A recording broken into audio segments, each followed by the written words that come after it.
శ్రీ గురుభ్యో నమః. ఓం నమో వెంకటేశాయ. ముందుగా పెద్దలకు నమస్కారం. పిల్లలకు భావితరాలకు ఆశాకిరణాలై వెలగాలని శుభాశీస్సులు. ఈరోజు వ్యాఖ్యానంలో అంతకుముందు చెప్పుకున్నటువంటి హిరణ్యలోకం గురించి కంటిన్యూ చేద్దామండి. హిరణ్యలోకం అంటే కొన్ని అనుభూతులు ఆల్రెడీ మనం చూసున్నట్లు చాలా అందంగా తేలికపాటి మనసుతో విహరించే విధంగా ఎంతో గొప్ప అనుభూతులను పొందుతూ ఎగిరిపోయే పక్షుల్లాగా గాలిలో తేలుతున్నట్టు అనిపిస్తూ ఉంది కదండి. సో అదే హిరణ్యలోకం గురించి ఇంకా కొన్ని అంశాలను ఈరోజు ప్రస్తావనలోకి తీసుకుందాం. మీకు ఇంకొక విషయం కూడా తెలియజేయాలండి. మనం మాటల వరుసకి ఎప్పుడూ కూడా స్వర్గంలాగా ఉంది అంటుంటాం, చూసావా? హిరణ్యలోకం ఇస్ నథింగ్ బట్ స్వర్గమేనండి. కొన్ని స్వర్గాలలో ఒకనొక స్వర్గమే హిరణ్యలోకం. ఊర్ధ్వలోకాలన్నీ స్వర్గాలేనండి. సో హిరణ్యలోకం కూడా ఒకనొక స్వర్గలోకమని మీరు భావించండి. తరువాత విషయానికి వచ్చినట్లయితే అక్కడ సూక్ష్మలోక జీవులు రూపం ఎలా తీసుకుంటారు అనే విషయాన్ని చూద్దాం. చూడండి, వాళ్ళ రూపం ఎట్లా ఉంటుందంటే అంతకుముందు వ్యాఖ్యానంలో చెప్పుకున్నట్లు లైఫ్ ట్రాన్స్ తోటి తయారవుతుందండి. లైఫ్ ట్రాన్స్ తోటి తయారైన శరీరము ఇక్కడలాగా, అంటే ఈ భౌతిక శరీరంలాగా స్పందనలు కానివ్వండి, ఆ తరువాత రూపం కానివ్వండి, ఆ తరువాత ఆకృతులు కానివ్వండి ఉండవండి. అంటే ఒక గాలిని తీసుకుంటే ఆ శరీరము ఎలా అయితే కొంచెం మారుతూ ఉంటుందో, అంటే ఆకృతి ఉంటుంది కానీ అది స్పష్టంగా టచ్ చేస్తే ఫీలింగ్ అనేది ఉండదన్నమాట. ఆ టైప్లో ఉంటుంది. సో అట్లాంటి శరీరము తీసుకున్నటువంటి సూక్ష్మలోక జీవులు వాళ్ళు అంతకుముందు జన్మలో, అంటే భూమి నుండి స్వర్గానికి కానీ హిరణ్యలోకానికి కానీ వెళ్ళేటప్పుడు ఏ శరీరం అయితే దాల్చుంటారో భూమి మీద ఇంచుమించు అదే శరీరం తీసుకుంటారండి. కాకపోతే దానికి కొంచెం అందం తయారు చేస్తారు. అంటే వాళ్ళు యవ్వనంలో ఉన్నప్పుడు మంచి అందమైన శరీరము ఎలా అయితే ఉంటుందో 25 years 30 years యవ్వన వయసులో ఉన్నప్పుడు ఎటువంటి శరీర కాంతితో అయితే ఉంటారో అలాంటి శరీర కాంతిని పొందుతూ అలాంటి శరీరాన్ని ధరిస్తారు. ఇంకా కొంతమంది అయితే ఏదైతే ఏముందిలే అన్నట్లుగా మొసలి శరీరాన్ని కూడా తీసుకునే వాళ్ళు ఉన్నారండి. అంటే వాళ్ళ ఇచ్చా ప్రకారము వాళ్ళు ఏది కావాలనుకుంటే అది తీసుకొని ధరించవచ్చు. వాళ్ళ నేత్రాలు చూసినట్లయితే మనకు భౌతిక నేత్రాలు ఉన్నాయి చూడండి. ఇవి 2 నేత్రాలు వాళ్ళకు కూడా ఉంటాయి. కాకపోతే అవి కొంత మూసుకొని ఉంటాయండి. ఇట్లా సగం మూసుకొని ఉంటాయన్నమాట. అంటే అవి పూర్తిగా పనిచేస్తున్నాయంటే సగమే పనిచేస్తున్నాయని చెప్పాలండి. ఎందుకంటే ఈ భౌతిక నేత్రాలతోటి చాలా లిమిటేషన్స్ ఉన్నాయి. ఈ ఫ్రీక్వెన్సీలోనే చూడగలము అనేది. కానీ భౌతిక నేత్రాలకు పైన అంతర్నేత్రం అంటుంటాం, జ్ఞాననేత్రం అంటుంటాం, తీస్రాతిల్ అని కూడా అంటుంటారు. అది జ్ఞానానికి చిహ్నం అండి. ఆ నేత్రం వచ్చేసి ఆ నేత్రం గిన తెరుచుకున్నట్లయితే సహజంగానే కొంత జ్ఞానం మనకు అలవడిపోతుంది. అక్కడ ఉండే జీవులకందరికీ కూడా సహజంగానే, జీవులకందరికీ అంటే తపస్సు చేసి ఈ విధంగా సిద్ధి పొంది వెళ్ళిన వ్యక్తులకండి జ్ఞాననేత్రము ఓపెన్ అయి ఉంటుందండి. పూర్తిగా తెరుచుకొని ఉంటుంది. ఇక్కడ అంటే 3వ నేత్రం పూర్తిగా తెరుచుకొని ఉంటుందన్నమాట. అందువలన వాళ్ళ అనుభూతులు కానివ్వండి, వాళ్ళు ఫీల్ అయ్యే విధానం కానివ్వండి, వాళ్ళ స్పందనలు కానివ్వండి కొంచెం గొప్పగా ఉంటాయి. జ్ఞానేంద్రియాలు ఏవైతే ఉన్నాయో వీటన్నిటికీ కూడా కొంతవరకే జ్ఞానం ఉంటుందండి. కానీ జ్ఞాననేత్రానికి వీటన్నిటికంటే ఎక్కువ జ్ఞానం కలిగి ఉంటుంది. ఆ జ్ఞాననేత్రంతో ఎక్కువ విషయాలు తెలుసుకోగలుగుతారు, ఎక్కువ లోతును అవగాహన చేసుకోగలుగుతారు. అట్లా ఉంటుంది. వాళ్ళు శరీరంలోని ఏ భాగాలతోనైనా కూడా అనుసంధానం చేయగలుగుతారండి. అంటే ఇప్పుడు సపోజ్ మనం ఇక్కడ తీసుకుంటే చేతితో ఏం చేస్తామండి, ఒక పని చేస్తాం. కళ్ళతో ఏం చేస్తాం, చూస్తాం.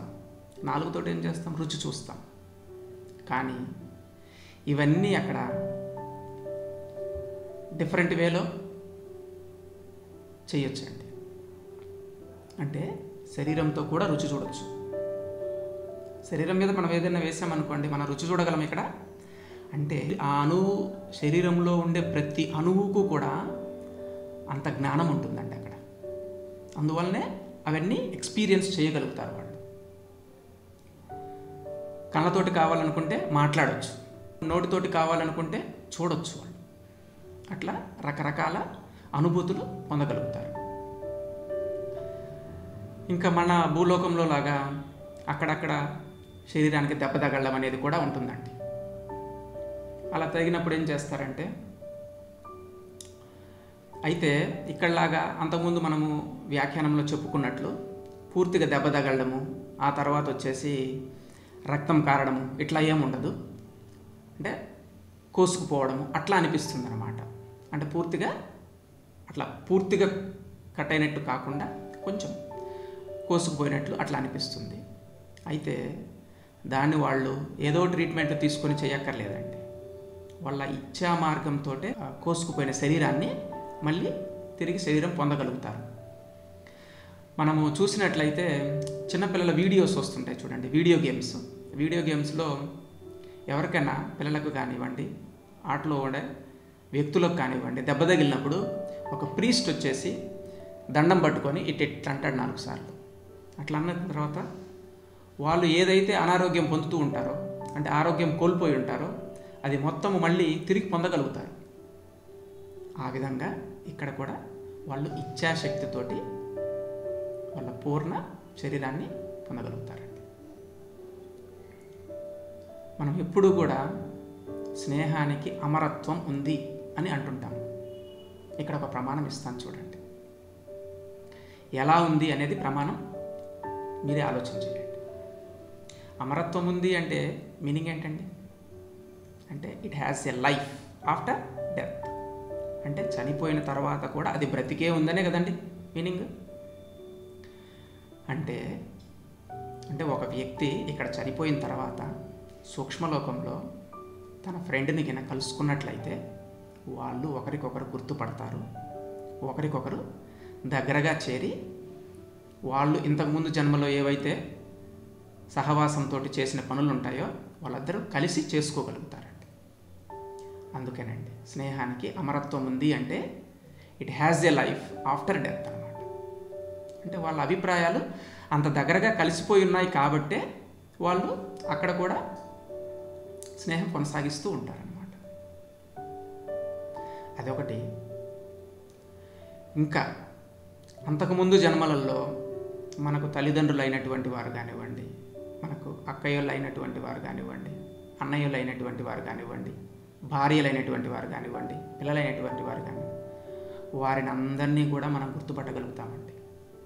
అయితే ఈజీగా గుర్తుపడతామా అంటే కొంచెం. అంటే ఇప్పుడు మనము ఉదాహరణకు చెప్పాలంటే ఎట్లా ఉంటుందంటే, మనం ఒక వేషం వేసుకున్నాం అనుకోండి, కొద్దిగా గమనించి చూసినట్లయితే మనం గుర్తుపట్టగలుగుతాం. అదేవిధంగా అక్కడ కూడా గమనించి చూసినట్లయితే అంతకుముందు జన్మలలో ఎవరైతే మనతోటి సాంగత్యం, మన జీవితంలో కానివ్వండి, మన వ్యవహారాలలో కానివ్వండి, ఎవరైతే మన పరిచయాలతోటి మన రిలేషన్స్లో ఉంటారో వాళ్ళందరినీ కూడా గుర్తుపట్టగలుగుతారు. ఇదంతా కూడా సాధనా శక్తిని బట్టి ఉంటుందండి. సాధన బాగా చేసిన వారికైతేనేమో బాగా జ్ఞానం ఎక్కువ ఉంటుంది, సాధన తక్కువ చేసిన వారికైతేనేమో కాస్త తక్కువ జ్ఞానం ఉంటుంది. అయితే ఇంతమందిని గుర్తుపడుతుంటాము, ఇన్ని చేస్తుంటాం కదా, మరి ఎవరికి ప్రాముఖ్యత ఇవ్వాల్సి ఉంటుందండి? అందువలన ఆ విషయము స్పష్టంగానే అక్కడ అర్థం కాదండి. అందువలన అందరూ పరమాత్మ ప్రియపుత్రులే.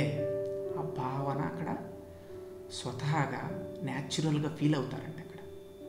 ఇక్కడ మనం ఫీల్ అవ్వలేము, కానీ అంతా పరమాత్మ రూపమే, పరమాత్మ స్వరూపమే అని అనుకుంటాం. కానీ అంటిల్ అన్లెస్ మనము గొప్ప స్థాయికి వెళ్ళనంత వరకు మనమంతా కూడా పరమాత్మ పుత్రులము, మనమంతా కూడా ఒకే ఆత్మ నుండి వెలువడిన వారము అని ఫీల్ అవ్వలేము. అఫ్కోర్స్ తెలుసుకోవచ్చు, కానీ ఫీల్ అవ్వలేము. ఇట్స్ మై పార్ట్, అర్థంలో ఉండేది కూడా నేనే, నాలో ఉండేది కూడా అతనే అనేది మనం ఇక్కడ ఫీల్ అవ్వలేము. బట్ అక్కడ కొంతవరకు ఫీల్ అవుతారండి.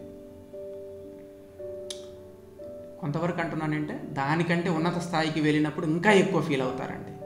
ఇంకా పరమాత్మలో ఐక్యమైనప్పుడు ఇంకా వారే నేను, నేనే వారు, వారు వారిలో ఉంది నేనేను, నాలో ఉంది వారేను అన్న ఫీలింగ్ వచ్చేస్తుందండి. సో ఎవరికి ఎంత ఇంపార్టెన్స్ ఇవ్వాలో తెలియక అప్పుడు అందరినీ మన తోటి వారే, మన స్నేహితులే, మన అయిన వారే అని సంతోషంతో కలిసి వెళ్ళిపోతూ ఉంటారండి. అయితే అందరూ ఒకే చోట కూర్చొని కనిపిస్తారంటే కనిపించరండి. అంటే సూక్ష్మలోకం కూడా చాలా పెద్ద లోకం కదండి. అంతకుముందు చెప్పుకున్నట్టు భూలోకం వచ్చేసి చిన్న గాలి బుడగలాగా ఉంటుంది అనుకున్నాం. పెద్ద ప్రకాశవంతమైన సూక్ష్మలోకం కింద చిన్న గాలి బుడగలాగా ఉంటుంది అనుకున్నాం భూలోకం వచ్చేసి. మరి అంత పెద్ద ప్రకాశవంతమైన లోకంలో అందరూ పక్క పక్కనే ఉండి తారసపడతారని అనట్లేదండి. ఎక్కడెక్కడో విహరిస్తూ ఉంటారు, తారసపడుతూ ఉంటారు. తారసపడ్డప్పుడు గుర్తుపట్టగలుగుతారు. అది హిరణ్యలోకం, ఒకానొక స్వర్గలోకం. తర్వాత వచ్చేసి మనము ఇక్కడ భూలోకంలో బ్రతకాలన్నా, నడవాలన్నా, పడుకోవాలన్నా తిండి తినాలి, నీరు త్రాగాలి, ఆక్సిజన్ తీసుకోవాలండి.